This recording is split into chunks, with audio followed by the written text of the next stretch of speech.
Steph, what time we got? I don't wear one during the meeting. Okay. Thank you, Mike. If we could all stand for the pledge, please. No, I'm just thinking you would that.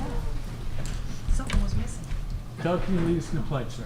I pledge allegiance to the flag of the United States of America and to the republic for which it stands, one nation, under God, indivisible, with liberty and justice for all. A moment of silence for the men and women in the armed forces, our first responders, our veterans, those fighting the good fight in Ukraine, and those poor individuals that lost their lives in Texas due to the mass shooting. Thank you. Noreen? Do I have any nominations for a moderator? Nominate Mayor Bass. Second. Any second? Second. Okay. All in favor? Aye. Okay, motion carried. Thank you. I'd like to read the warning for tonight's special town meeting. May 8th, 2023. Those qualified to vote in the town meeting in the town of New Milford are hereby warned and notified to meet in the New Milford Town Hall, 10 Main Street, New Milford, Connecticut, on May 8th, 2023, 6:45 p.m. in the E. Paul Martin Room for the following purposes, to wit: to consider and act upon the following question: shall the town of New Milford expend COVID Relief American Rescue Plan Act funds received from the United States Treasury as follows? Camellas covered, the amount of $40,000. Copy of said proposed expenditures are on file and available for public inspection at the office of the New Milford Town Clerk, dated this 29th day of April 2023, as authorized by the Town Council. Do we have anybody that wants to speak for public participation? Angie. Thank you. Angie Chastain, 26 Deerwoods Drive. I am the founder and director of Camellas Covered, and I just wanted to say this grant would help us tremendously. We are currently feeding about 425 children from about 425 children from about 225 New Milford families every Friday. Currently, we are only able to provide our kid bags to them, which is a multi-day food bag with really kid-friendly items that kids can eat with little to no adult assistance, every other week due to budget restraints. Just donations aren't coming in like they were before. So this would enable us to provide those bags every week during the summer when the kids are out of school, in addition to a pound of deli meat and bread and cheese so that the parents can make sandwiches for themselves. We used to do the summer lunch program. Our families have opted not to do that again this year, just due to increased cost and having to come down every day and things like that. So we feel like this is the best of both worlds. They'll have multi-day food every week, and then they'll also have components to pack a lunch if the kids are in school or in a camp or something like that. So this would really help the children in the town out. So, and I really think probably by summer we'll probably be doing at least 450 kids. We have new families sign up every single week, and we run out every single week. So, thank you. Thank you, Angie. And Mr. Address, what did you say? 26 Deerwoods Drive. Sure. Angie, I just a quick question. How are you going to get the word out to people who are not now coming on Fridays on their regular basis? So we haven't utilized the school's messaging system in a while, and so I'm hoping they'll let us do that. I know we can send something through, like they have like a Friday nonprofit thing, and they had made an exception for us before because we do operate out of the school that went to like all the messaging, like the school cancellations and stuff. So I'm hoping that they'll do that again for us. Good. Thanks. Does anyone on town council have any questions? And Angie, thank you. Thank you to all the volunteers for all the wonderful work you do for our kids and our residents.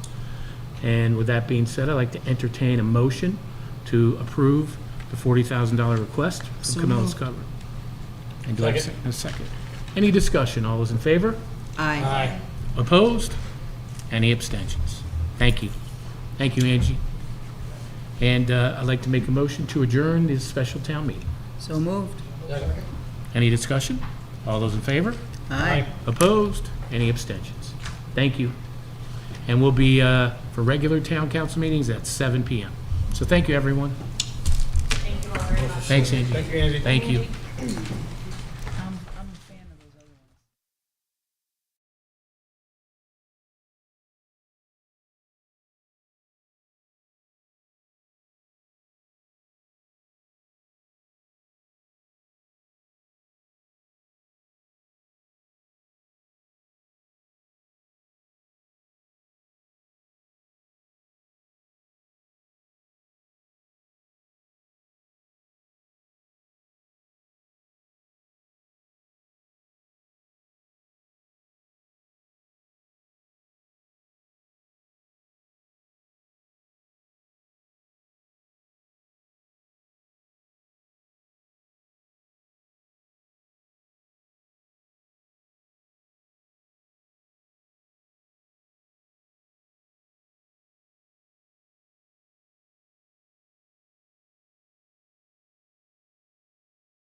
Oh, really? 7 o'clock, Mr. Mayor. All right. We could all stand for the pledge, please. I would like to ask our Girl Scouts to lead us in the pledge, please. I pledge allegiance to the flag of the United States of America and to the republic for which it stands, one nation, under God, indivisible, with liberty and justice for all. We have a moment of silence for the men and women in the armed forces, our first responders, our veterans, those fighting the fight in the Ukraine, and those poor individuals that lost their lives in the mass shooting in Texas. Thank you. Katie? I'd like to read the American's Creed, which is by William Tyler Page. Please follow along if you'd like. I believe in the United States of America as a government of the people, by the people, for the people, whose just powers are derived from the consent of the governed, a democracy and a republic, a sovereign nation of many sovereign states, a perfect union, one and inseparable, established upon those principles of freedom, equality, justice, and humanity for which American patriots sacrificed their lives and fortunes. I therefore believe it is my duty to my country to love it, to support its Constitution, to obey its laws, to respect its flag, and to defend it against all enemies. Thank you. So,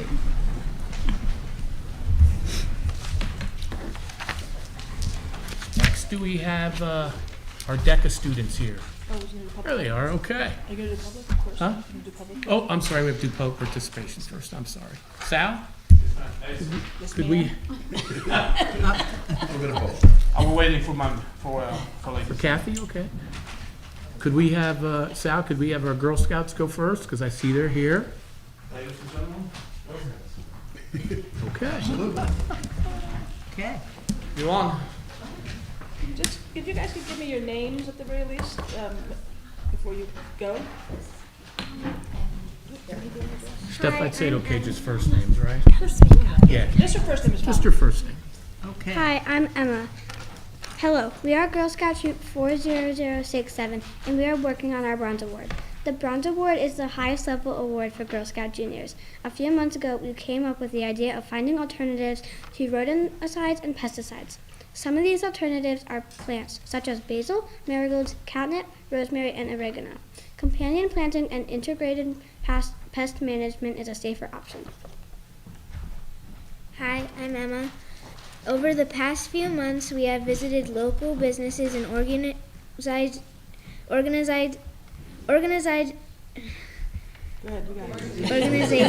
such as Yardscapes, Averill Farm, and the new Milford Ambulance, which has helped us learn more about the effects of rodenticides and pesticides to our community. Hi, I'm Sonia. As you may know, rodenticides and pesticides may be harmful to creatures you wish to eliminate in your yard. But did you know they can be harmful up the food chain, including birds of prey, pets, and even to children? Hi, I am Alice. As well as being harmful to the food chain, rodenticides and pesticides are also dangerous to children and household pests that ingest them. Over 10,000 children have been affected worldwide. This number will continue to grow if we do not turn away from using harmful chemicals. Hi, I'm Leah. We are inviting you and the community to join us on Saturday, May 20th at the Garden Club plant sale on the green from 9 a.m. to 2 p.m. to learn more about our project. We will be handing out plants and seeds to help with companion plants. We have about 75 plants and over 50 seed plants to hand out. Hi, I'm Sienna. Visit us and then check out our Girl Scout Sisters Troop 40297 at Goat Days to learn more about New Milford becoming a bee city and how we can all help. Thank you all for your time, and we look forward to seeing you all at the plant sale on May 20th.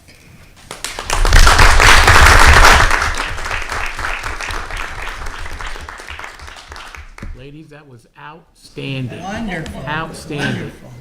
And I know a lot of us will be there to hear you guys, so we're very proud of you. Does anyone from the council like to say anything to our scouts? I know we're kind of I'd like not to really ask- supposed to do that, but I'd just like to ask a quick question so that everybody who's watching this from home on the video, where is the plant sale? It's on the green. On the green, on the lower end of the green, like towards the Bridge Street? In the middle. In the middle, okay, and it starts at 9? 9 to 2. 9 to 2, thank you very much. Emma, right? You Emma? Oh, you got so many M's. Thank you, Leah. I just want to comment that one of the perks of this job here is we have got to see how vibrant the scouting is in this town. So these great young ladies and the other girls, I think we're getting their silver award. The Eagle Scouts that come in here, and it's terrific, but it can't be done without the scout leaders. So thanks to each and every one of you as well. It's terrific. Thank you. So glad you came. Just thank you, and you are making a difference. It's incredible. Thank you. anybody else? Thank you, ladies. Thank you. Awesome. Outstanding. Great job. Okay, Sal. Mr. Carl, hi. Hi. Nope, that's my. Oh, that was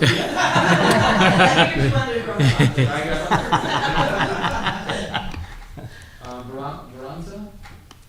Is someone called Veranza? Yes. Oh, Berenger. Yeah, I apologize. I couldn't. That's all right. You were doing this fast. That's why. Hi, Kathy Berenger, 32 Pleasant View, president of the Garden Club. And we are so grateful for these girls to come and be part of our club and help us with the, well, they're going to do their own thing at the plant sale, but I just found out that they were going to be here tonight, and I was going to come anyhow. So we really look forward to the partnership. The Poppy Project, I think you all got your invitations. We are now up to around 2,500 poppies. Amazing. So we're hoping to have just a wonderful display. And I just wanted to give you, these are the major events that we're doing. We planted 100 at the sign today. I don't know if you drove past it. For 100th year, we have to put the signage up. And then we're doing the Blue Star Memorial. But anyhow, we've got a whole series of events that we're doing. And one of the things that's not on here is, and this is kind of in conjunction with environmental issues, is we have two people, we've always had a secret garden, so to speak, at the Historical Society. We've partnered with them for many, many years. And we are and there was a hedge there, and the hedge has been removed, and we are going, we're kind of calling it a wildlife garden now, and we're featuring native plants there. And that'll be probably in conjunction with, I mean, the pollinator thing is obviously everybody's mind right now, but native plants support that as well, to try and get back to having to use all the stuff and go back to nature. So anyhow, so that's another one of our projects that's really not being highlighted right now, but it is in the beginning stages of it. And is it okay if I pass these out? Absolutely. All right, thank you. Thank you. Thank you, Kathy. No more public participation. Thank you. Kathy, thank you for all that you and the club have done. Amazing, amazing stuff.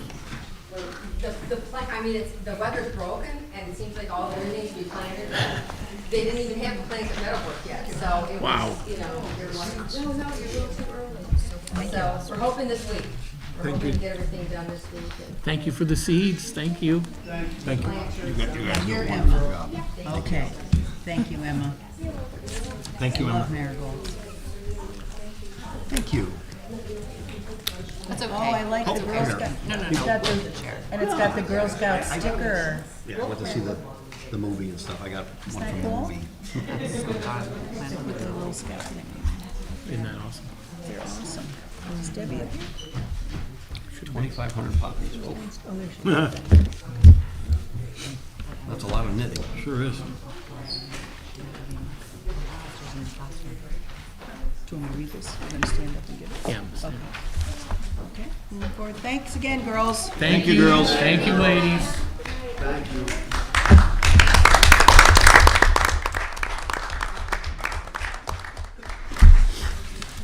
Okay. Item 4, Mayor's recognition. First would be recognition of the DECA Award winners and their advisor. So that'd be Brady O'Neill, Ashley Sion, Elizabeth Jowdy, and advisor Debbie Knippel. Would you like to meet the mayor over there?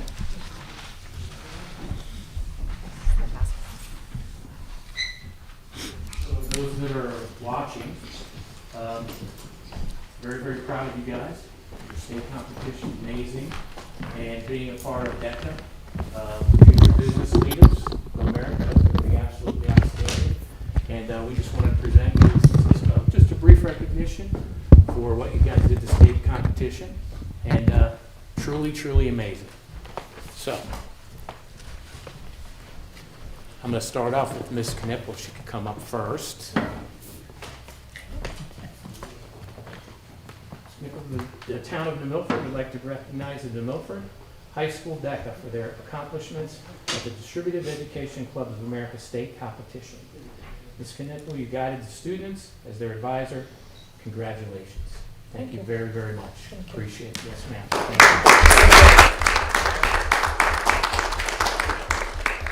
Brady? Yep. Okay. So Brady, the town of New Milford would like to recognize the New Milford High School DECA for their accomplishments at the Distributive Education Club of America state competition. You were awarded first place in the Business Operation Research event. Congratulations. Outstanding.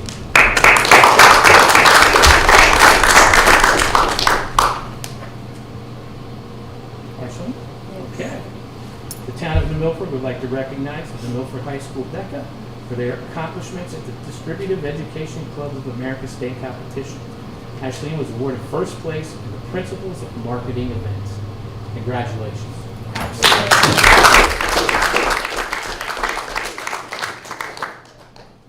Is Elizabeth here? She's not here. Okay, can I give this to you? Sure. I want to congratulate you guys. Way to show New Milford pride. First place. That's gosh darn awesome. So congratulations. Thank you guys. Thank you.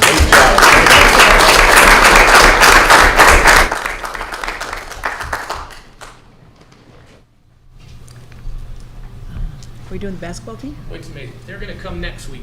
They Okay. had some, All right. So we'll postpone the Yes. recognition of the until girls' next week. basketball. Yeah. And Jewish American Heritage Month? Yes, All ma'am. right. I'd like to read some proclamation, if I can, for Jewish American Heritage Month, which is May. Whereas every May we commemorate Jewish American Heritage Month to celebrate and honor the contribution of Jewish Americans in our history.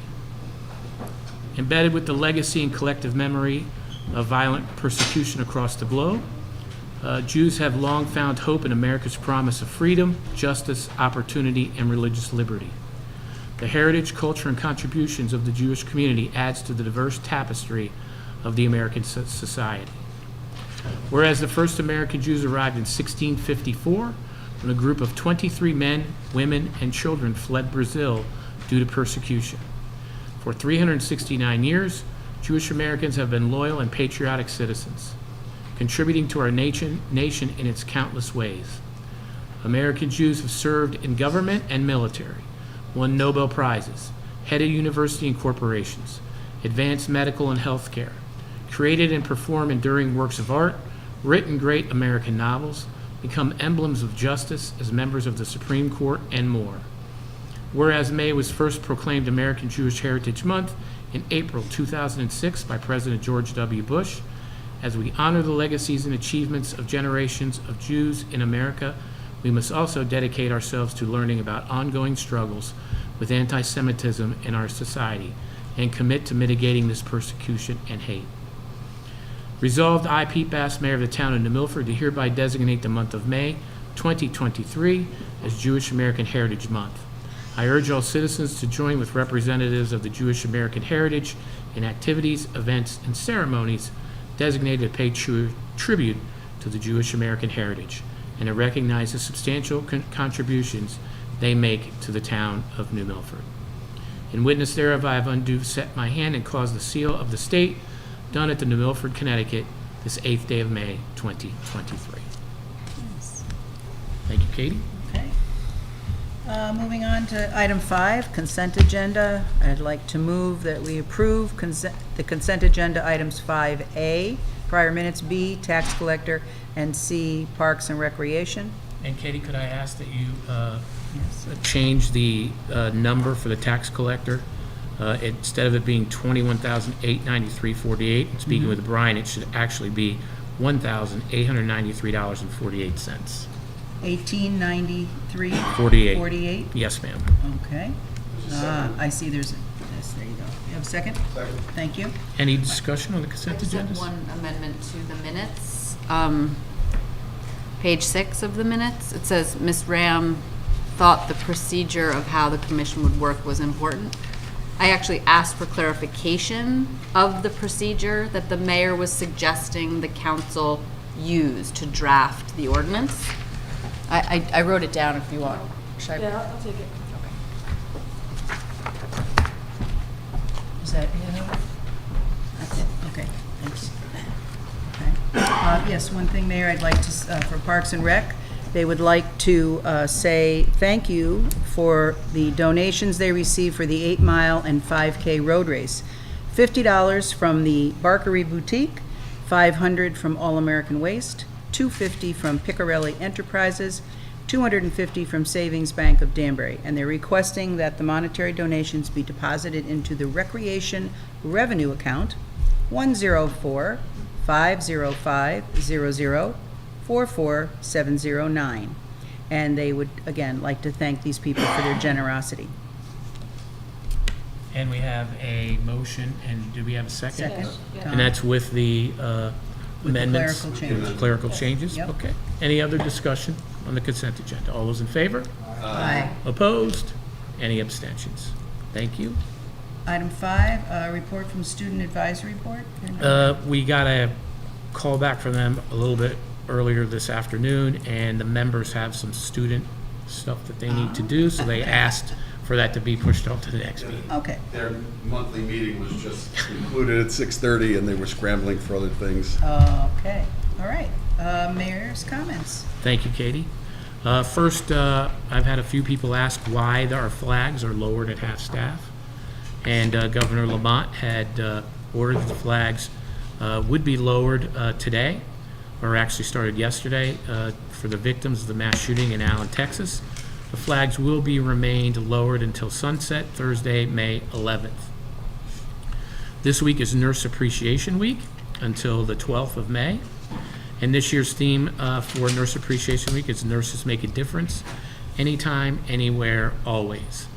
And it's to honor the unwavering commitment of nurses to their patients and the value nurses provide to the unified healthcare system in accomplishing their medical readiness mission. As we all know, especially through COVID, we saw firsthand their true commitment to not only their profession, but to our residents here in New Milford. May is Mental Health Month, and according to the CDC, mental health includes our emotional, psychological, and social well-being. It affects how we think, feel, and act. It also helps determine how we handle stress, relate to others, and make healthy choices. Mental health is important at every stage of life, from childhood and adolescence, and through adulthood. Mental Health Awareness Month has been observed in the United States since 1949. Mental Health Month raises awareness about mental health, and with this awareness, we can fight stigma to provide support, educate the public, and advocate for policies that support the millions of people in the United States affected by mental illness.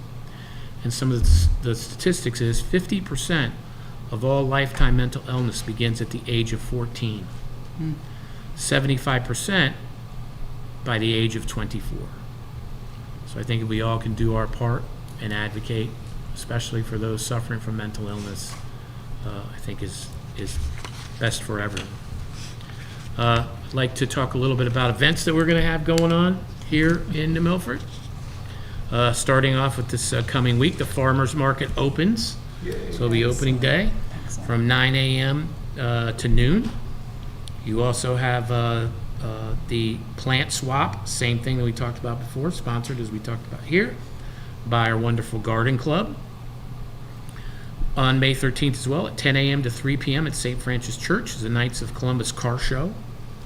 See some pretty cool cars. Pretty nice. Don Clady, I think, is helping out with that. Also on the 13th, if you could put some non-perishable donations by your mailbox.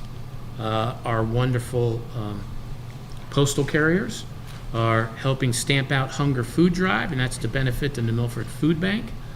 So again, they do this each and every year. If you do have some non-perishables you'd love, please make sure they're not expired. Right. That's important. If you could just make sure you put those by your mailbox, they would love to take those for you. What date was that, Mayor?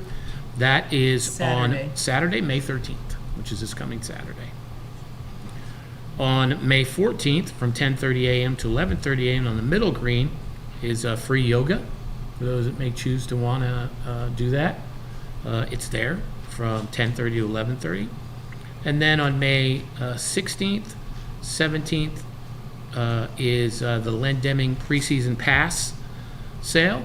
So they're going to try Park and Rec this time to do the permits early, which can help with some of the congestion that they get.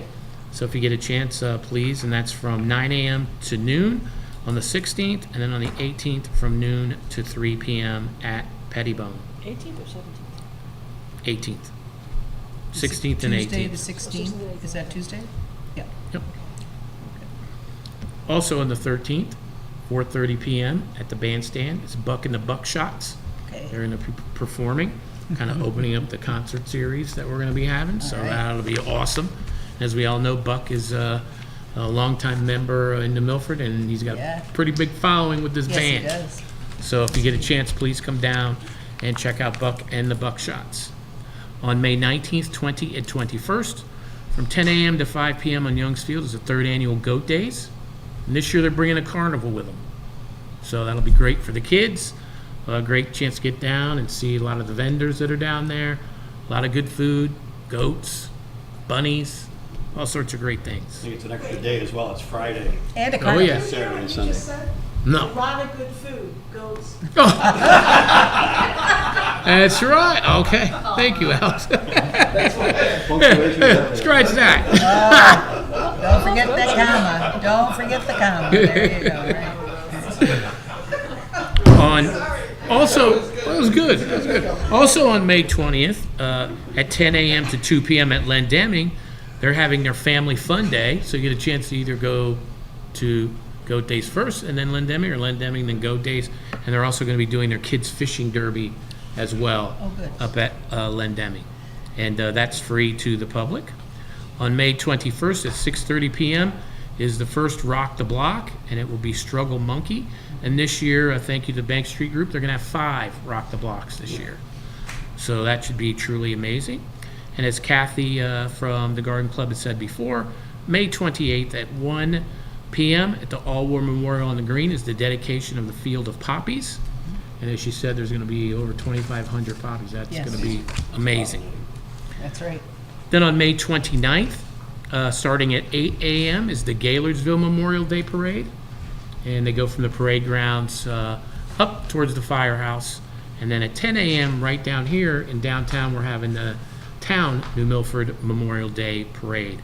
So we're asking everyone to please come down and attend and, show your solidarity and support for those men and women in the armed forces that paid the ultimate sacrifice. And I have a question, Mayor, about that, just that everybody should know. If you want to be in the parade with your organization or your group or your kids or your car, they would They contact. call the mayor's office, Right. yep. Speak And with there's a Pat permit Ambrose. online on Yes. your town website? Right on the town website, yes. Right.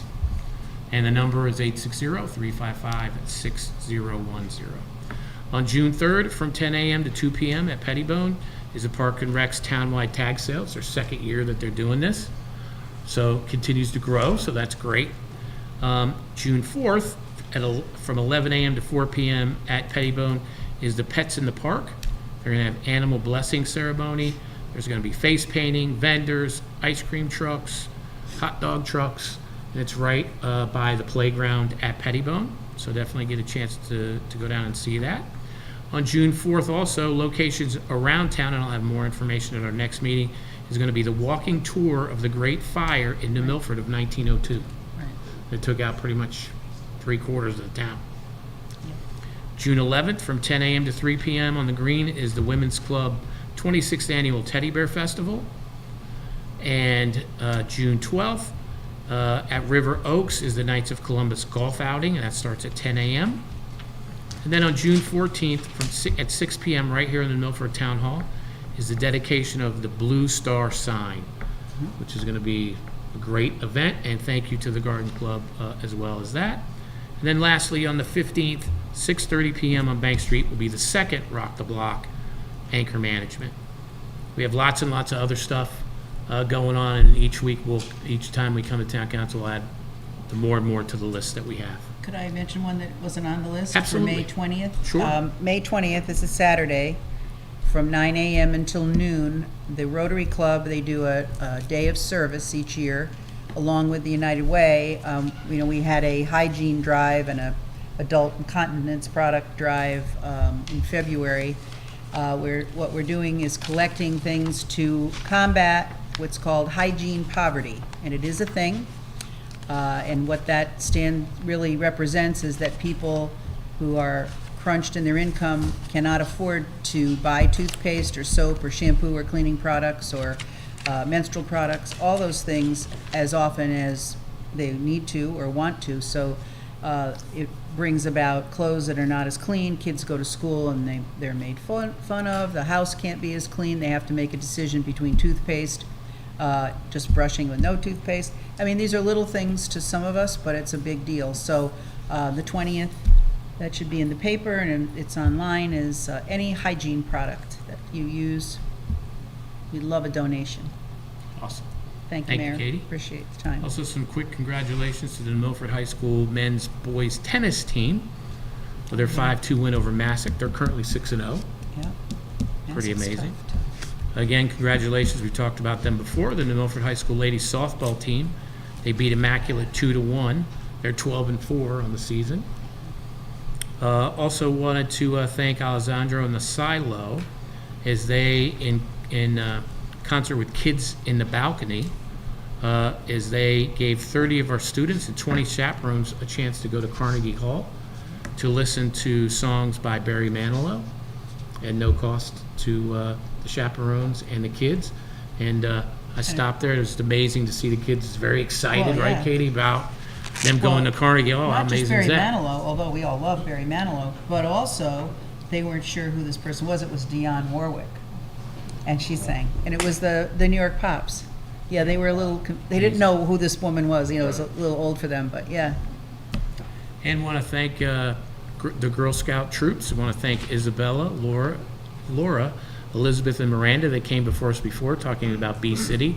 So today, if you get a chance and go to the Patriots Way, part of the Riverwalk there, we've installed some small box pollinator gardens. Good. So they were there installing the seeds there, so that's going to be amazing.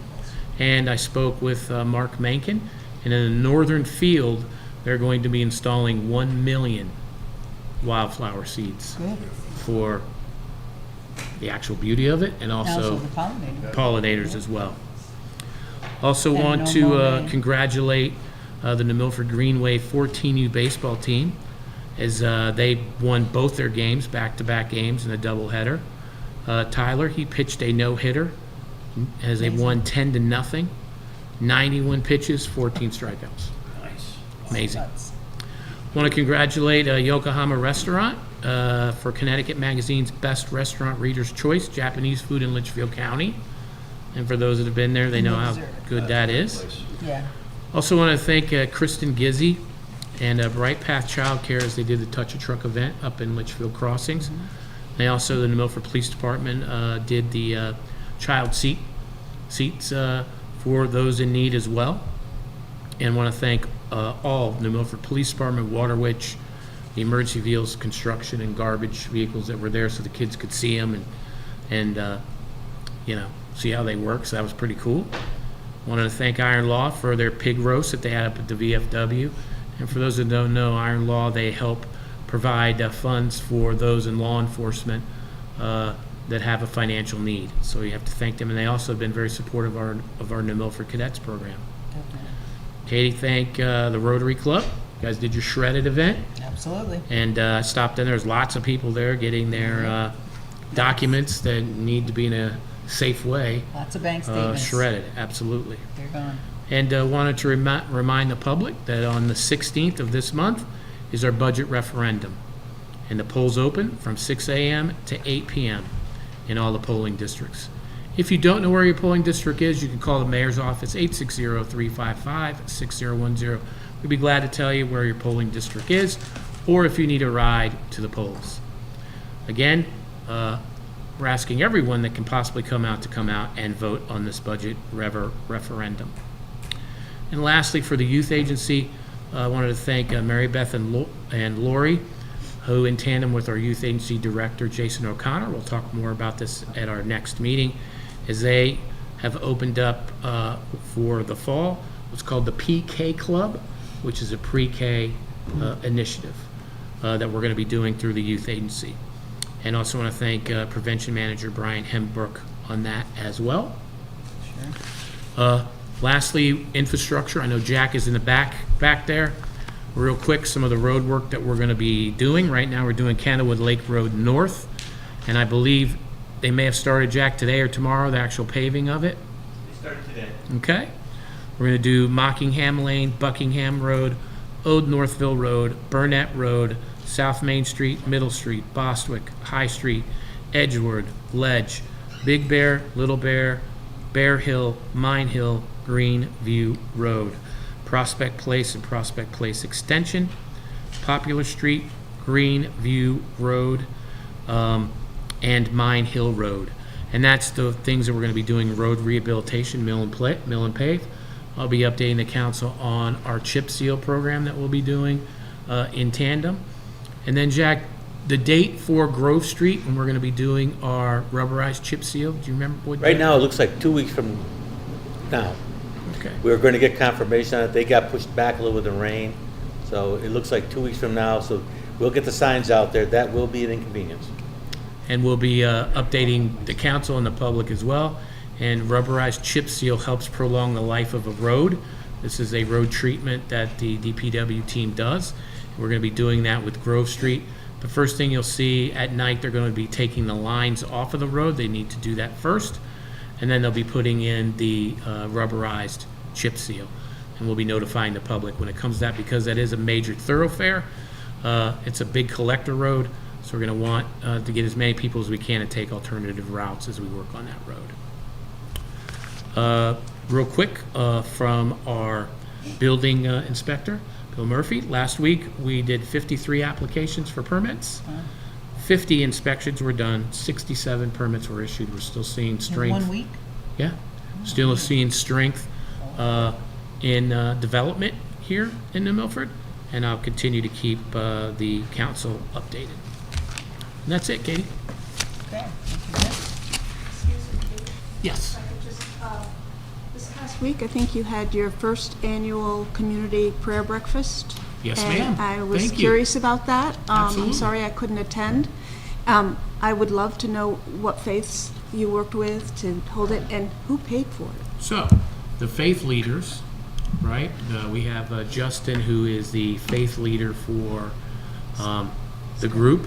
He's the head of that. So he was the one that asked the ministers and the reverends and those of the faith. Unfortunately, currently with the cantor that has passed away, they don't have someone to come in as of yet. So we started our first annual prayer breakfast. We had over 50 members attend, and hopefully it will be bigger next year. And for those that paid for it, I paid for it. Okay. You personally? Personally. You personally? Very I nice. personally Well, paid thank for you. it. It was a very Yes, good ma'am. thought. Thank you. I think there was So- at least 6 different clergy people there. Right. I think it was 6 or It- 7 maybe. There wasn't enough information on the invite, so and I think, and you didn't mention it, and I thought you might. Right. Thank you. It was a great Thank you breakfast. for yeah. It really was. And Yes, it hopefully it can was. be bigger next year. Thank you for Great. saying that. Appreciate that. And the food was very good, and that was done by CNC? CNC. Yeah. In New Delhi. Okay. Any other? Okay. All right. Okay. Katie? We'll move to item number 7. I'd like to move to set a public hearing to receive comment on all New Milford community organizations' applications to the 2023 Connecticut Neighborhood Assistance Act program, suggesting June 12th at 6:50 for this public hearing. Any discussion? Second? All those in favor? Aye. Opposed? Oh, sorry. What is, could you just give a little what is this? Sure, this is something that we do each and every year. So this Neighborhood Assistance Act program, we usually have, I think this year is Carmela's Cupboard that chose to do this. And what it basically is it gives incentives for businesses, right, Randy? That it's a tax incentive if they give that donation to that member. Got it, thanks. Sure. All those in favor? Aye. Opposed? Any abstentions? Thank you. Item number 8, this is the ARPA funds. I'd like to move to set a town meeting for May 22nd, 2023 to vote on the following items. $2,500 to the RVNA to help support healthy promotion program, support senior citizens and home health programs. $40,000 to the Milford Affordable Housing HVAC issue they're going to replace. $10,000 to the United Way of Western Connecticut for Healthy Savings Fresh Produce Program. And this was approved at the council level, and the Board of Finance reviewed it. So it actually comes back, as we know, back to the council for the... You want to attach a time to that? Sorry, I didn't because I wasn't sure if there was anything else. The Mayor, you have anything else next No, thank meeting? you. Okay. So 6:50, is that good, Mayor? Sure. So May 22nd at 6:50. Any discussion on the motion? All those in favor? Aye. Opposed? Abstentions? Thank you. Great.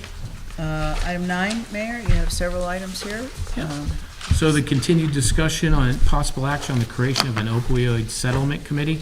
We continue to move forward. Randy, if you could give us an update, sir. And Randy, while you're doing that, I know you had sent this out to the town council, but I also made copies just in case we didn't have it. You all have one? 3. You have yours? You got one, Alex?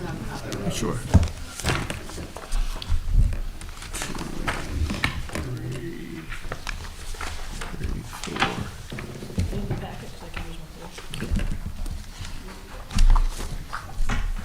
Does anybody else need one? Everybody good? You got one, Doug? Thanks. Okay. Randy? What I sent you, thank you. What I sent you today was an analysis of Public Act 22-48, which is the seminal statute concerning the expenditure of another entity, of the opioid settlement proceeds of our share of them. I understand that there's only 65,000 coming in this tranche, but the reality is that I think the legislature did this so they'll have something in place going forward with the other cases. It's pretty in depth. It's a very well thought out scheme, if you will. There are 36 members of the statewide committee, and they're politicians and they're commissioners, and it's co-chaired by the rightfully so by the commissioner of mental health. The reality here, however, is that the funds in the court case, in accordance with the judgment, have to be used for certain things. I've outlined in your memo those things that it can be outlined, that can be used for.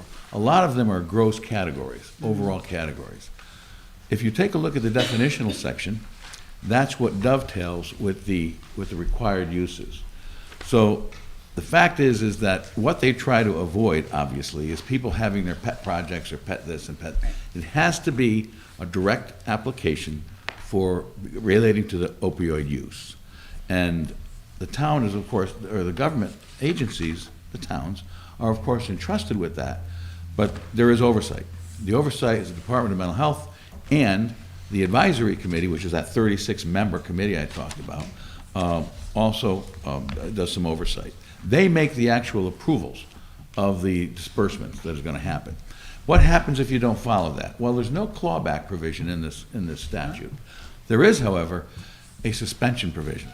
So the reality is that this particular amount of money is going to be only indicative of a small portion of what's going to be out there. We don't know how much we're going to get because that's always formulated at the time of the resolution.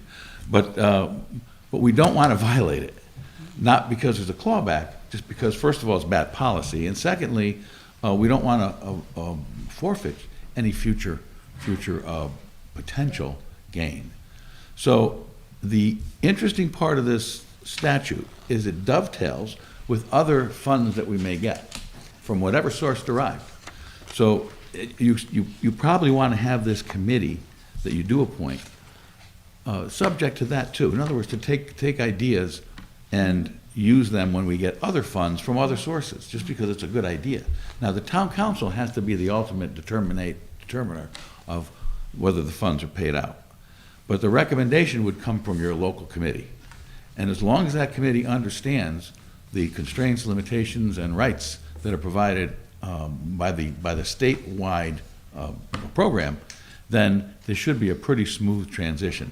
The reality is that you don't need Board of Finance approval on this. This is a federal and state joint case resolution of a variety of defendants. So this is subject to the court. The Board of Finance cannot overrule the court. Not that it would, but that's the way it's set up. I'd be happy to answer any questions if you have any. Does anybody have any questions? Chris? Yeah, so a few questions, Randy. So what's in front of us now is one settlement, and our portion of that settlement is approximately $65,000. Correct. It was more than one though, Randy, right? We had 13,000 originally. I'm sorry, we did have 13,000 originally. That's under this jurisdiction as well. Okay. And how many other cases are out there that might get settled? There are a number of them. I don't know exactly how many of them, but don't forget, they went after somebody as insignificant in the marketing as Teva and CVS. CVS had nothing to do with essentially marketing this product. Right. Pharma did. So, but they went after everybody, and that's how they got such a big tranche. Now, I'll tell you, I'm not sure how many others are there or will be in the offing, by the way. Okay, and so, and this isn't going to be a temporary committee, this is going to be a permanent committee we're setting up here. I would suggest, this is up to you, I don't do policy, as you know, but I would suggest you make it a permanent committee because we don't know how long this is going to go on. And we also don't know how much money is going to be involved, and we don't want to have to keep reappointing a temporary committee. The other thing you can always do, you can always disband a permanent committee if it becomes obsolete. Okay. But I think the committee needs to be, first of all, it's FOI required. It has to comply with FOI. And secondly, just, again, I don't do policy, but I think it makes a lot of sense for the citizenry to know that this is here. And it's a permanent fixture in our town. But its charge would be about this or any other opioid settlement, that's it? Right. If you take a look at the charge I suggested, I think it's broad enough to cover the categories that are required under the statute, but I think it's also broad enough, narrow enough to state that it's for opioid use. My last Now, question. that's up to you. You can do anything you want. That's just a suggestion. Yep, no, I agree with that. My last question is on the reporting requirements. So you're stating that starting October 1 of this year and every year thereafter, the town must file with the committee an annual report for the previous fiscal year detailing the effectiveness of the services and programs funded with the fund money. How does the town go about doing that, do you think? I don't know mechanically, but what I do know is that you need a permanent committee and you're going to need help. You're going to need professional, I'm talking about professional clerical help. Because so this is going to cost the town money. Oh, no doubt. But you're going to, and by the way, that can be part of the reimbursement. I don't recommend it from this because this is supposed to be used to alleviate a crisis. But the town has to say how many people they treated, what the nature of the treatments were, what the nature of the programs were, and things of that nature. But none of that will say how effective they are. Well, that's the key on how do you show effectiveness? I don't know. But presumably you can ask the people that got the money to report back. Right. Because they're getting the money, so if they want más dinero, then they report back. Well, if it's a mental health program and they assign, they assess when they start and they assess. Yeah, see, so I take these things very literal. And when you say effectiveness, so when I hear, hey, we gave out this much for rehab beds or whatever, right? And people call that effective. I mean, I generally don't because how was that person, were they really helped? Was their addiction conquered? So I don't know.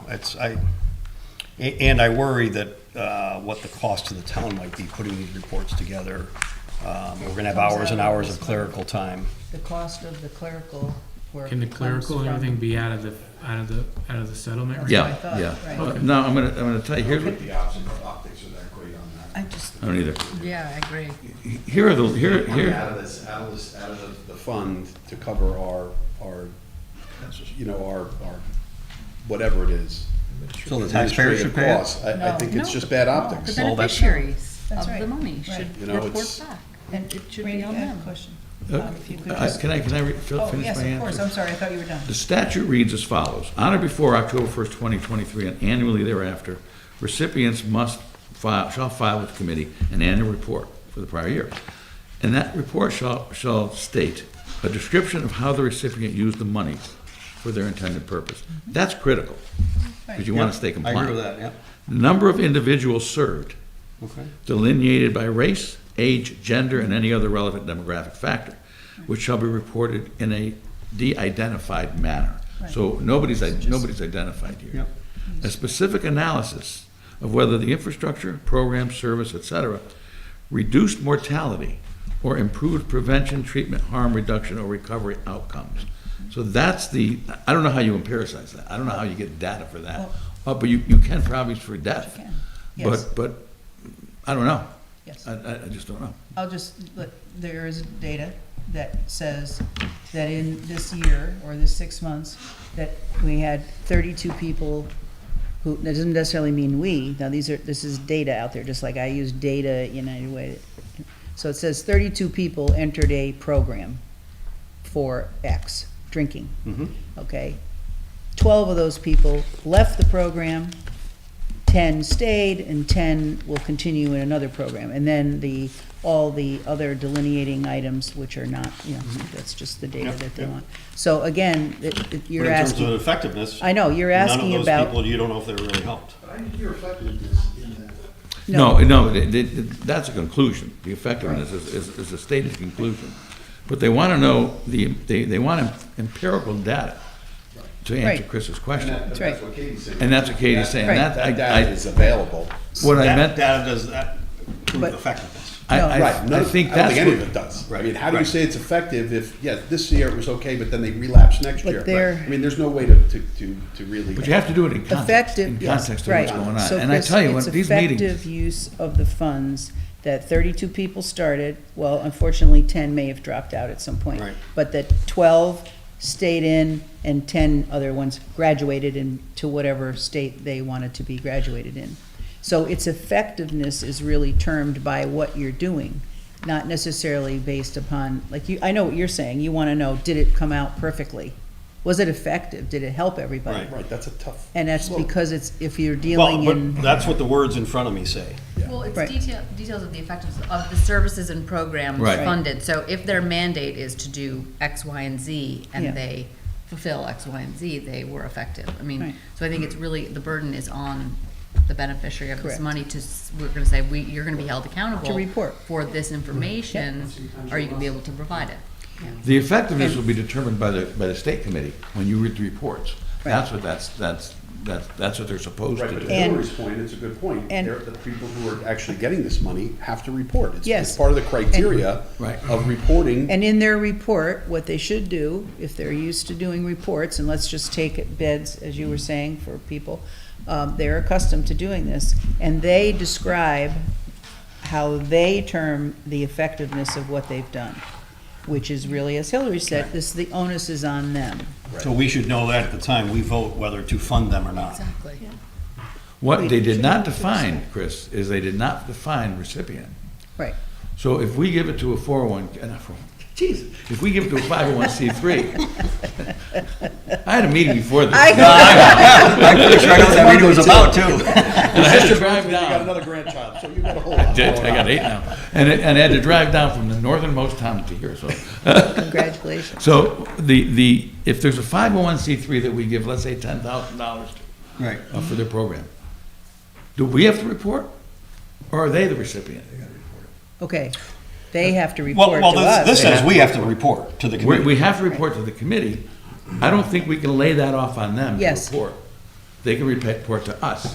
report to us. Right. No, they have to report to us. Exactly. It's- Right, that's my point. Yeah, It goes to and the then committee and if then we us. don't, we have to have a criteria when we Right, talk we have to be them and say, conscious when we what do you, vote to you know, give them I'd say, funds. Randy, okay, you're gonna help these people, how are you gonna measure this? What's your metric for effectiveness? Excellent. And that's what you did. And he's gonna say, da, da, da, da, Yeah. and we're gonna say, okay, and if he doesn't do it when he reports, when he sends a report, well, we try to ask him to fill it out, and then he never gets any more money. Exactly. And the concern I have is that then we don't get any more money for that particular. Well, but again, that is an elusive definition, so. I know. When we describe it. I didn't write it. Well, I read RFPs that people send, and they say in their terms how what they're doing is effective to help do blank to blank. And then I have to decide, does that fall within our parameters? But can I just ask you one quick question before I forget it? It says here, it talks about the fiscal year, this is your last page. The committee must, on an annual report for the previous fiscal year, detailed, blah, blah, blah. It says we should start no later than October 1st. Is whose fiscal year we talking? Ours or January? We're talking our fiscal year, the time that the expenditure would be made. Okay, so our fiscal year is July to June 30th, right? Is that what the state is as well? I don't know what the state Well, is, but our report, I think it is, but our state does. report. Yeah, okay. Our report would be for our fiscal year. Okay, for the previous fiscal year. Right. Because we don't have the current fiscal year. Right, well, we don't have anything to report either. Yeah, not now, there's no report, right. And Randy, just housekeeping, when you say with the committee, is that the state committee? Yeah, if it's capital C, it's the state committee. Right, Okay, so it's to the state committee where the town would report to? 36 members? Okay. Exactly. That one? Yeah. Okay, and Randy, what would be your recommendation for the council to think about and maybe come back at the next meeting for how many people should be on the committee? You know, this is something that I tussled with in my review of this. There's a lot of stakeholders that need to be heard on this because there's a lot of victims. These meetings I've been to on this are, I mean, it's amazing. It's amazing who's touched by this. Yeah. So there's a lot of, you need an educator. You need a parent or multiple parents. Right. You might need a recovered That's right. user. Doctor. You need a physician, in my You need view. somebody from New Milford From New can. Milford, yes. And I think you can get 7 to 10 members, because don't forget, Okay. you're talking about a community-wide scourge here. Now, I You know? happen to talk to somebody who lives in a city who got quite a bit of money, and they already had their committee together or whatever. So how we determine that committee, as you said, who we feel the stakeholders are, that's up to us. It is up to you. You don't even have to have a committee. You could do it, the town council can do it. And then, Which I Randy, don't recommend. continue with the kind of the housekeeping. So obviously, we just talked about before, we're gonna need a secretary, Yeah. take minutes, and to do Yes. that, right? Do you recommend that we should have legal, or can it go through the town attorney? I think that could be by special need, because, I mean, I'm pretty versed in this now, and Yeah. reluctantly, because it's a sad situation, but we could always appoint a special town attorney under section 602. But currently, it could fall under the town attorney. Yeah, it would have to unless we appointed somebody, because Right. under our charter, the town council has to appoint. Yep. So the recording secretary would be covered by this money? I believe so. Now, Could you check that? I did, and the question is, well, it depends upon what the amount of the claim is gonna be. In other words, we cannot finance an office. Oh, no, but if With we this had a money, recording you know. secretary and we paid $50 for whenever this committee needed or something, I don't know, just picking that out of the air. It contains language in here that says the committee, capital C committee, Yep. can use these funds to pay legal expenses and their clerical expenses. It does not say the small C committee, the Right. local committees. Okay, so- But I would say that that's gonna be of equal dignity. Right, so here, equal dignity, our local committee can ask the advisory, the Hartford Advisory Committee, so there we go. Yeah. If there's any gray areas that we don't understand about what we can and can't do, and although there's no clawback, we don't want them to say, well, we're never giving you any more money. So we could always ask that advisory. Oh, absolutely. Okay. We wouldn't do that without asking them, because Right, I'm right. not gonna go out on a limb and say, don't worry about it, go ahead and do it. Yeah, no, that's what I mean. So it's not as if we're out here by ourselves. Right, right. And we have until when to decide this? Hillary? Well, there's no deadline on There's it, no but- effective date to start. Okay.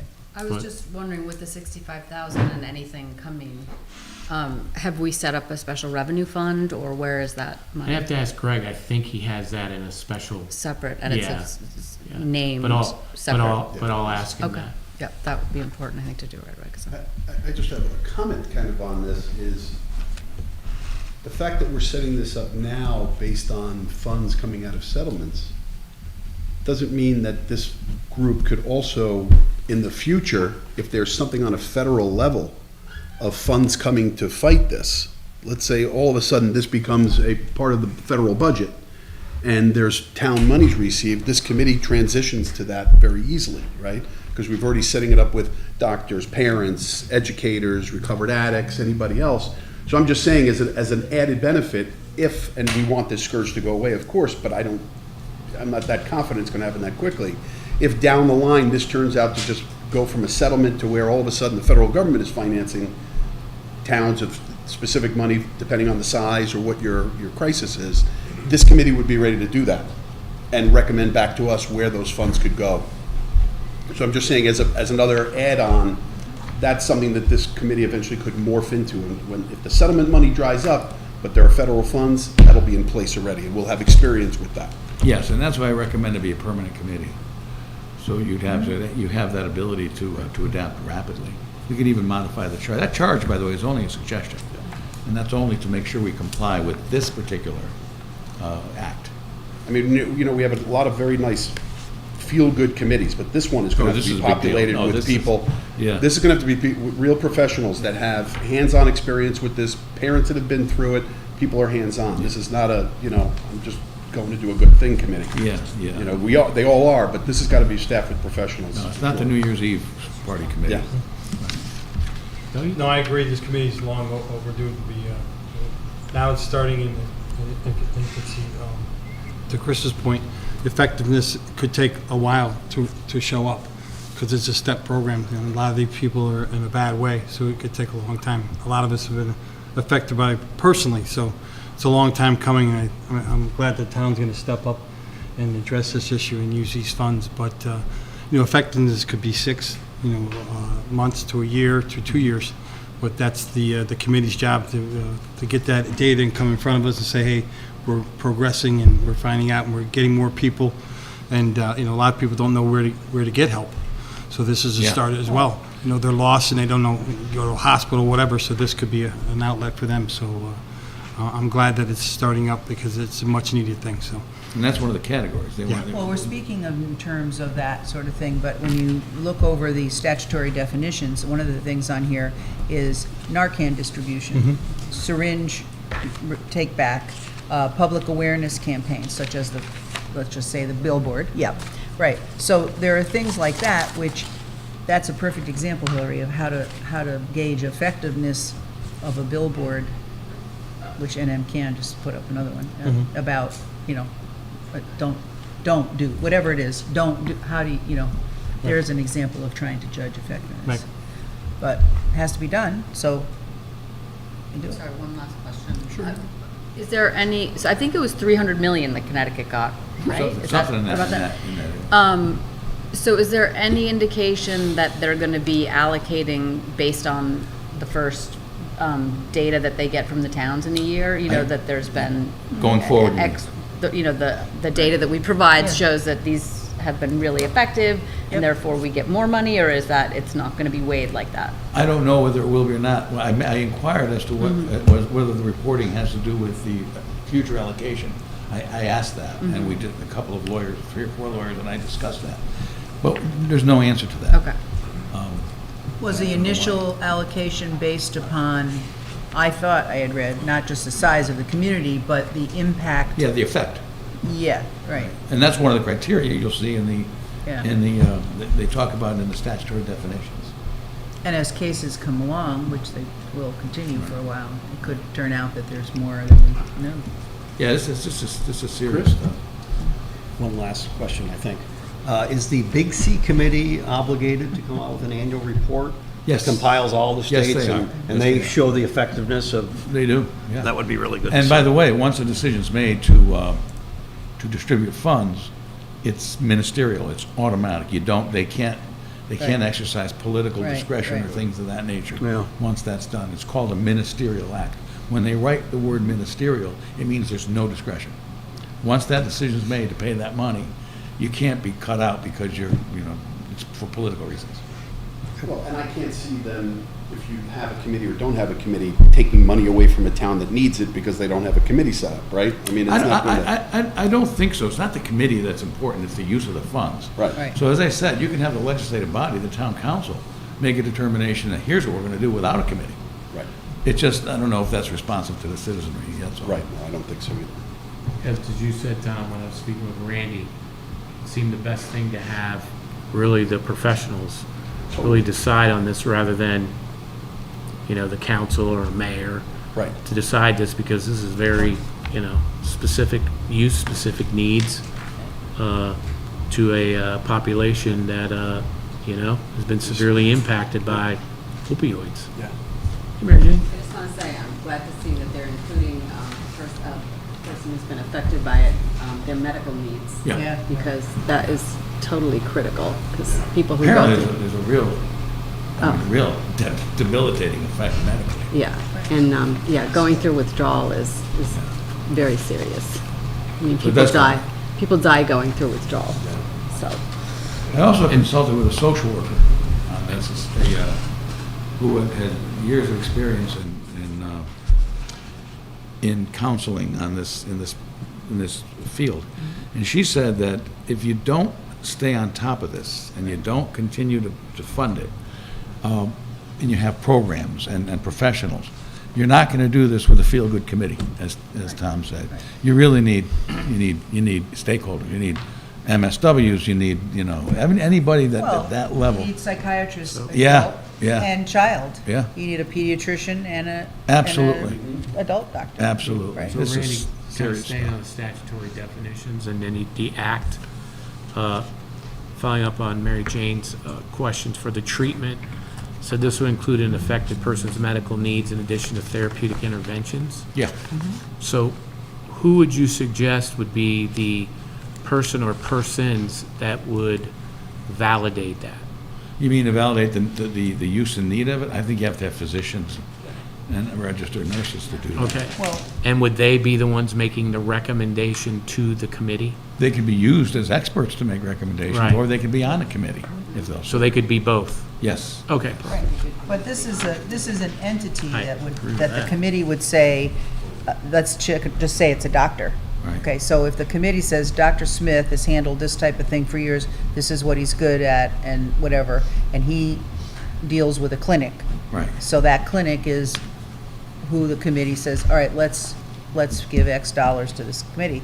Then it's up to that doctor and that clinic to report Yeah, that they have done what we asked to do. that would be a recipient. Right. And- In order to from give us. them, in order to give them that chance, though, they have to, it's like an RFP process, that they have to apply, so to speak, and say, I can do this, I do this all the time, or blah, blah, blah. Yep. So, Any other questions? Okay, Randy, so we have some more homework. We could add these and then we'll push it out again. Yeah, to and the you need to set your council committee, and you with these gotta work on the recommendations. charge. Again, I drafted Yeah. a charge as I was Right. instructed to, but you might wanna expand it, whatever you want, because you're the bosses, I don't do and policy. how would one ask a question of this 36-member Big C Advisory Committee? Go to the Department of Mental Health, because the And chairman. I would find them on the site there? Yes, and the chairman's the co-chair. So the chairman of the of that department is the co-chair. of the Co-chair of committee, this, okay. Which means you have a professional on it. Yeah, you'll have somebody that level. Well, I think maybe you might want to ask a couple questions. Randy, is there any other, do they recommend any qualified people to be on these commissions? No, not really, because it's gonna be catch as catch can Right. because of volunteerism. Right. What you do wanna have is Tom hit it on the head. This is not the Right. New Year's Eve. We want to get qualified people, You but really to do. get them on the committee You really is, do. could be You have hard to beg them to be on this committee. This is such work. Right, these are really because busy they're people. already you know. doing things. But it's Yeah. so critical. Yeah. I went to these meetings, Yeah. and I'm gonna tell you, and I talked to the social worker, and this is, you talk about a crisis. Oh, yeah. Yeah. And it doesn't just affect the person itself, it affects the whole Whole circle, the family. family Right, and everything else. family, and the It's community. devastating everywhere, And the for the community. entire family. This is something we need to be together on. There Right. should be no party on this. And there are some things that, could be done, Matt, I'm glad we're not a huge city, but Right. there are some things that could be done that are necessary and needed, of course, and if these funds would handle, like say Narcan or syringe. Maybe we should ask, maybe we can get somebody from the police to force on there too as well. Yep, I have that on my list. You might want to consider Yeah. the. First responders. There's a Yeah. couple of towns that the Right. police will not issue, will Yeah. not deliver Yeah. Narcan, so Chris? we want to check ours. Yeah, and then Hillary just mentioned, They first want to responders, people that are witnessing this stuff, when they're going. Not our town. And treating this stuff, Randy. Yeah. First responders would be great to have in the committee Right, too, right. given their influence on it and stuff. You know, I think if you consult with MCCA, they would be able to really head you in the right direction about, And HV CASA know. will be doing this with many towns. Do you know of any towns that have already decided? I do not, none that I represent, and none locally that. Gotta get on Randy, I completely lied about the last question thing. This is Opioid Settlement Committee. So any of the 6 definitions, anything we fund, does it have to be specifically for opioid addiction recovery? So in other words, not alcohol, not cocaine? No, it's for opioid. Only opioid? This is the opioid settlement, Got it. and the Attorney General, and all the Attorneys General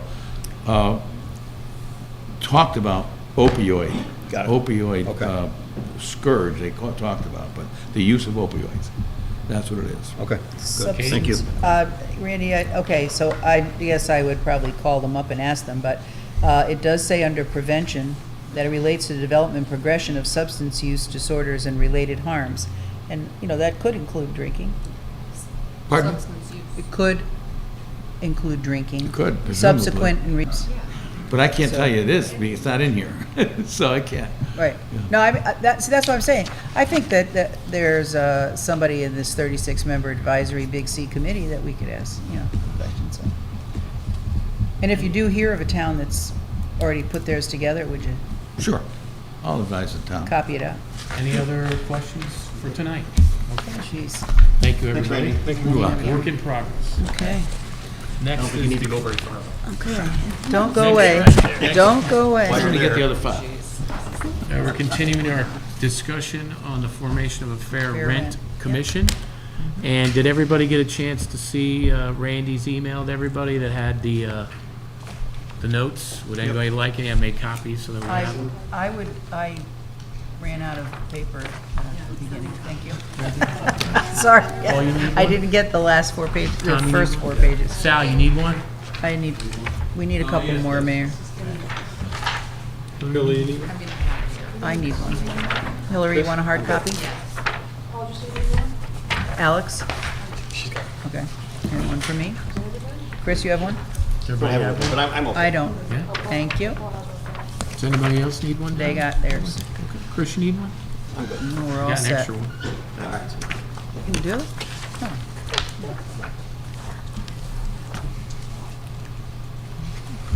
Okay. Yep, I did read this.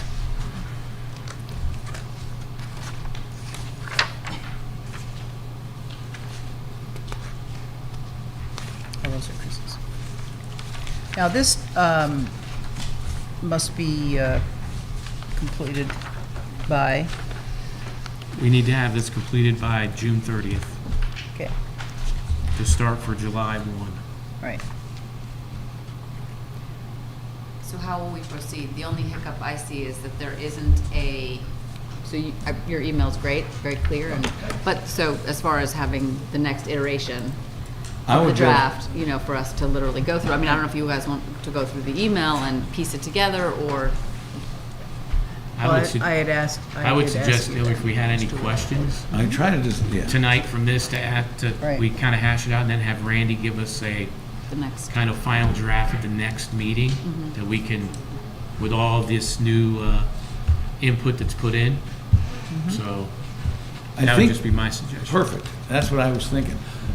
Hillary was good enough to send me a variety of changes, including that notice provision that you gave me from the Hamden Code.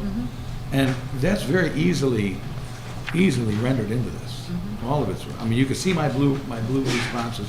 Hillary's are red, Chris's and Sales. We have black and white in front of us. So. Yeah, Chris and Sales were in black. There's nothing in mine that is a pride of authorship. I just drafted this. The revisions that I see. You can see it says my responses. Yes, which is no, I know that. Yeah. Okay. So the fact is, I can easily do that. Where Sal's is right here. Yep. And you have Chris's and Hillary's, so you see what theirs are. So, I can draft one. And under the power and authority, section 9.7, Yep. that's your budgetary constraints is too vague. Well, yeah, well, I should have drafted, I told Hillary this. I should have drafted that there should be a line item for legal work. Oh, that's Now, good. what I was trying to illustrate is that this is gonna be a budget, there's gonna be a budget item here. Yep. And that's what they're gonna have. And Randy, in speaking with legal, to have the committee or commission fall under the charter. Oh, yeah, they The can't town violate the council charter. appoints the attorneys. Right. So See, your Hillary asked that question. So your recommendation is the town council still, as they always do, appoints the attorney. Well, that's the charter, Right. section 602. Just wanna make- Right, yeah, we're just Making confirming. sure. But If- zoning has a line item in the budget Yep, for this their would too. lawyer. And this will too. Okay, okay. But my point is that when zoning appoints their attorney, it's gotta be approved by the town council. Right, You right. see? It doesn't have to be the same one. Matter of fact, a couple of towns I'm not. The clerical expense, It's gotta be Budget a line item. right. I And do then- need to caucus with Greg. Doesn't affect the ordinance, but I have to caucus with Greg as to how he wants to handle it. He may handle clerical in the general town hall sense. And then, Or he may and want then Randy, a question for you then, I guess pivoting to the council. So once we get this going, there's gonna be information that's gonna be needed, right? Yes. Requested. Or if someone makes a complaint, right? Mhm. It's gonna need to be followed up by the commission to set in a meeting, Right, right? That has to be handled by someone in committee. town government. exactly. Right. Exactly. So zoning is super busy, Oh, Right. yeah, No. right? they're extended. Has there been anybody in your talks with other attorneys, Randy, that have begun this process where they've had what other governmental departments may be assisting Yes. in that? The big towns, New Haven, Hartford, and Bridgeport, they have a staff Yeah. for this. And it's also their housing staff, so there's two. Danbury has the same thing. As far as the smaller town goes, one discussion I had with another lawyer said, the first selectman's office is gonna do this. Right. They're gonna get the complaint, they're gonna send out the notice, and they're gonna notify the committee. Right. And then the committee sets the hearing. So that's the only Could do one that I that. talked to that does Could it do that that. way, because it's always been bigger cities. This is the first time that it's gone to towns Right. within 25,000. And then Randy, 75. could we definitely, if that's what the council feels is the process, could we make sure that we have it line item out so that everyone Yes, you can. from those that are, could we put it in the ordinance, those that are seeking a hearing, like how they follow that methodology? It's a good question. Can we Hillary do had that? the same question. The question is answered by way of the bylaws. Right. In other words, the process and protocol. Okay, so the bylaws by the commission are gonna set that? Exactly, Okay. exactly. Which leads me to my question. The bylaws for committees, commissions in our town, where do those live? Because I can't seem Town to. clerk's office. So are they available to the public anywhere? Oh, yeah. So you, but to go there in person to the town clerk's office? Yeah. So they're not on the website anywhere digitally? I don't know that any of them are on the website. Okay. I'm not sure, to answer. Okay, that. okay. So I don't know the real answer to that. But the bylaws are determined by the commission. Mm-hmm. And they do the procedure. Give you an example, And- Freedom Information Commission. And Hillary, Their you make a bylaws good are point. not We by should that. put those bylaws on the, Yeah, I think so. on the Would town be- website. Would be helpful. Absolutely.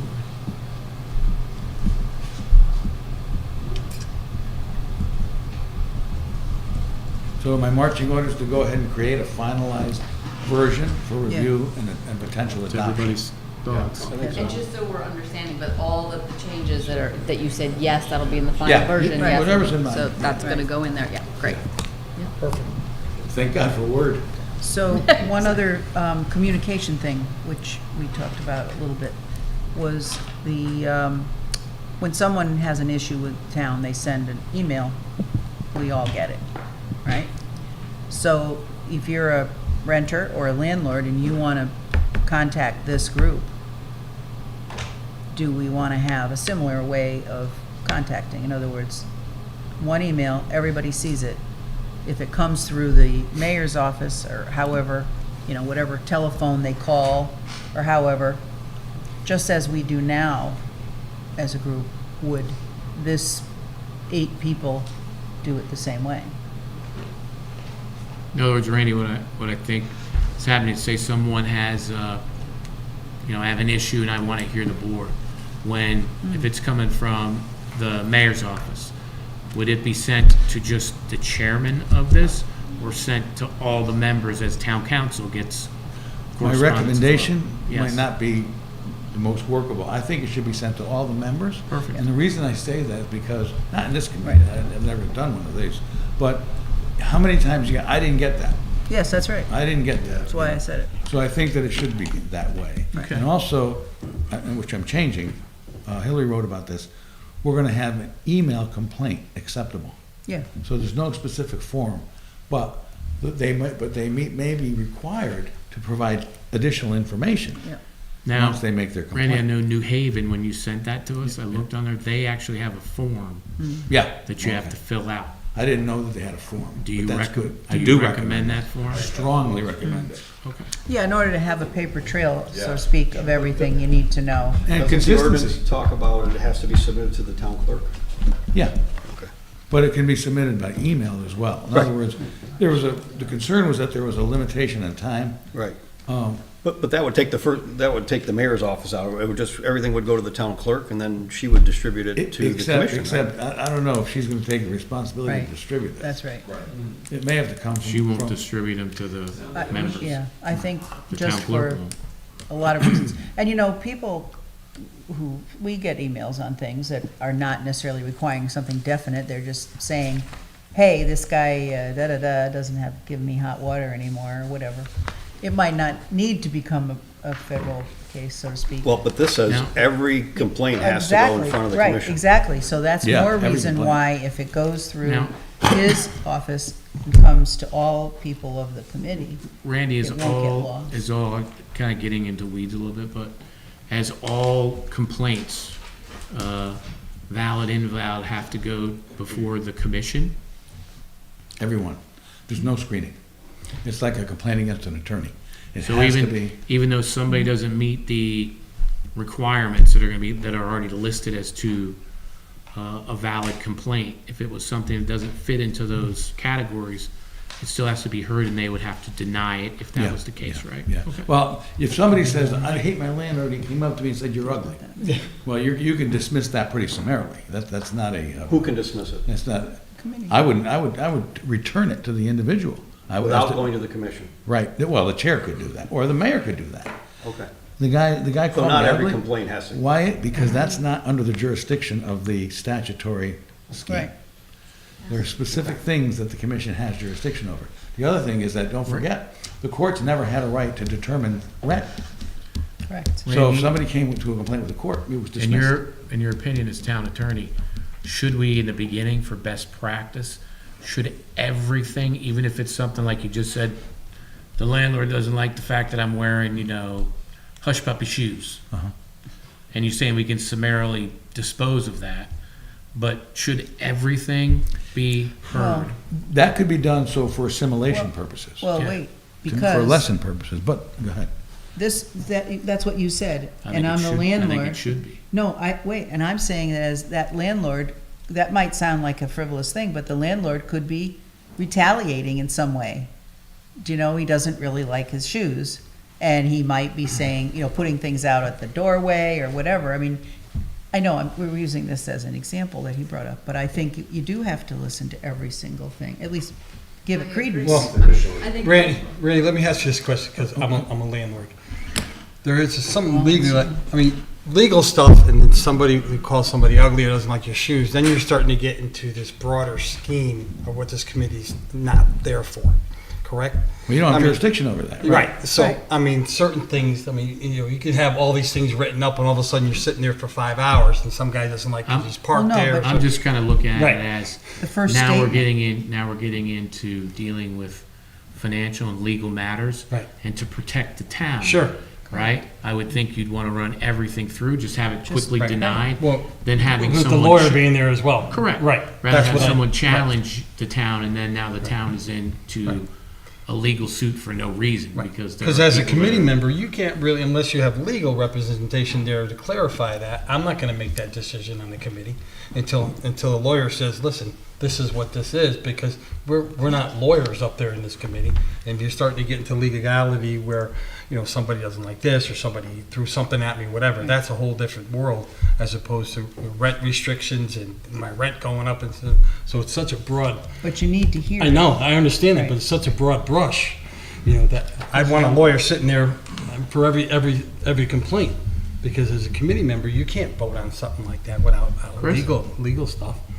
That's you know, it's gonna be crazy. So I've got what probably would be kind of a wacky scenario, but I just wondered how it could be handled. So in my mind, once this takes effect, if I'm a landlord, I'm never gonna have a tenant without a lease again, right? There's gonna be a lease. That's a personal Right. call, right? That's just what I'm thinking. And what if the landlord, say 5 months before the lease is up, wants to negotiate the next one? Mhm. Tenant doesn't like it. Landlord goes out and finds somebody who finds that acceptable. Mhm. So when the lease ends, there's an eviction, or, hey, you're out, I've got. Yeah. Can that person then complain to this saying, hey? No. No. Because he found somebody. Once the lease expires, a landlord-tenant relationship expires. Right. So you have a right to lease whoever you want to. Okay. What you don't have a right to do is to charge an outrage with, you've seen the language here. Yep. That doesn't mean it's rent control.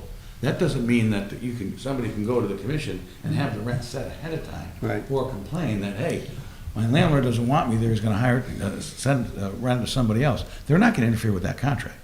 They will interfere with the rental contract once there's a landlord-tenant relationship established, Mhm. and the rent goes up to, $500 a month or something, or goes up from whatever it is, like, whatever amount that they think is outrageous. But they're not gonna interfere with your right to contract with somebody. Right. You see what I mean? Got it. So once So if you can get someone else to sign up for that $500 a month increase. Yeah. If you Then- don't renew your lease. Yeah, if you don't renew the lease. I want 'em And then away. they can make a Well, complaint. that person wouldn't have, in theory, wouldn't have the option to renew the lease. No, I'm just saying, if you But- were told you have till now to, that happens in real life right here in the Yeah, town. yeah. Okay. It's difficult. You know, I think from the discussions that I've had, this stuff reaches its own level. And, and it's been pretty successful, from what I've heard. And now, Governor Malloy, before he was governor, he was a senator. He was a mayor of Stamford. He had said that if we start this stuff, we're gonna create a lack of incentive to invest. And it's gonna create slums. It didn't happen. So the fact is that the reasonability of it is what's gonna control. And he was not a heavy right winger. So, so he said that, and that didn't happen in Stamford. What's debilitating the towns is not having a workforce, Not having a workforce, to right, build right. your economy, and we don't have affordable housing in any of our towns, so this is, one step forward here, and not towards that. Well, the problem is that there's other legislation that's pending that's gonna mandate that the town provide affordable housing. And that's gonna be difficult to enforce. Any other questions, Mary Jane? When we're all done with this and this is put up on the website, can it also be published in Spanish and Portuguese? Absolutely. Thank you. Any other questions? Okay, Randy? Then we'll have the. Great, I'll get you a final rough draft for the potential next final. meeting. Yep. For the next meeting. Next meeting. And Randy, could we have it a little bit earlier, so in case Okay. everybody gets a chance to look at it? the Friday before the meeting. Yeah, we had it this past Friday, I think, Yeah. right? I got it before then, didn't I? Yeah, you did. Yeah. Well, yes. Yes, you did. Yeah. Oh, Yeah, just so they have a chance to look at it. before. I got it. Yeah, yeah. Since there's no further Randy's still at the revision. last meeting. You're still at the last meeting. Okay. There shouldn't be parking on the Housatonic River. No.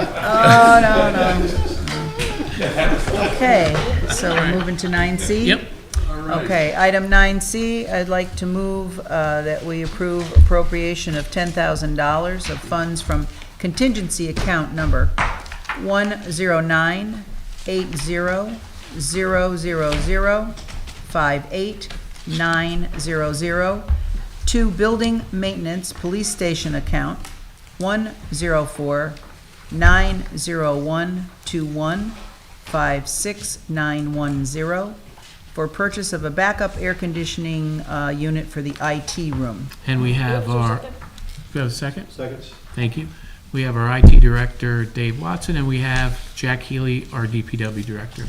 And Dave and Jack, can you fill in the town council as for the need of the police IT air conditioning in their IT room? Absolutely. So our most critical technology infrastructure lives in that room. The town's telephony, server environment. But on top of that, and the fact that the equipment in that room from a computer technology perspective runs the police department, also the technology that makes it possible to dial 911 in town lives in that department. The equipment that makes it necessary for our first responders to communicate via radio live in that room. That room needs to remain at a very specific temperature to protect that equipment. If it gets too hot, the decision becomes, what do we turn off first? What do we turn off second? You don't want to get into that situation. We have one singular air conditioner in there right now. Recently, we rolled in a backup AC to help combat some high temperatures that we were seeing, and it was identified that one roll-in device, which is about what you would see for a window AC unit, Jack could probably speak to this better than I could, was able to offset just one piece of equipment in that room. So the need for a substantial and backup AC for that room is difficult to understate. What's the primary? There is currently essentially a Mr. Slim. I am the IT guy. I will defer to Jack to speak more to that. Yeah, just a Mr. Slim unit in there, has an exterior. A Mr. Slim unit? That's cute. It's not that old, it's probably about 7 years old, Tom. But what happened was, suddenly in March, I think it was March 6th or March 4th, the temperature in the room went up. And there was a lot of debate on what the root cause was. And ultimately, I kept going back to the AC company saying, you need to go back and look at the efficiency of the unit. And, well, we had a few discussions and it got a little testy. But he did go back and look, and the unit was only running at 40% capacity. Yeah, the refrigerant. Yeah. So they've gone through and they've recharged the unit and it's holding temperature fine.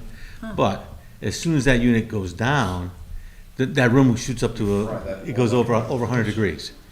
The unit that Dave was referring to is we took one of those small units we get for home that you vent out the window, and we vented it into a hallway, which you can't. Luckily, it was winter, so we used for heat. You were stealing the heat. Yeah, you got it. So we look good on paper, but in the summertime it's not going to be good because the air conditioner's going to be fighting it. So we went out and we got a price. In the Public Works Department, we have $10,618.11 left in our budget for the PD, which we can contribute to that. And so I asked the mayor if we could get another $10,000. We have a quote for the installation of a new unit plus the electrical cost. And that way, one will keep Dave sleeping at night and keep me sleeping at night, and the PD and the mayor. So it's the right thing to do in most applications. On something like this, a critical unit, you'd have backup. Yeah. So we're just doing what we should do. It's totally essential. Is there a temperature alarm somewhere? Oh, yeah. And where does that alarm go on? In the PD or? Both my staff and my other two individuals in my department get text message notifications. The PD, I think, also has a level of awareness down there because there is state equipment down there that is also monitored, I believe, by the state. Okay. And as soon as it's the Viper system, as soon as 911 is impacted, I'd like to believe that the state would be right on top of that. Okay. Alex? So the unit that's keeping that room cool as a separate unit from the rest of the building? Is Yeah. the rest of the building air conditioned? Yes. Okay, but it's its own, got it. Any other questions for Jack or for Katie?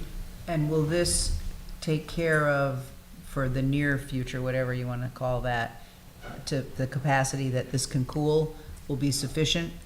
Suppose you put something else in the room, Dave. As well as I can project, I would like to think yes. What I can't account for is the state has a footprint in there. I am to understand that they are adding additional resources in there as they do upgrades. They leave the old stuff in place, they bring in new stuff. Eventually the old stuff leaves, but there will be an overlap. Right now, the unit, when it's at capacity, is doing okay. If we have a duality, they'd be running at the same time. It wouldn't be one and then fail over to the other.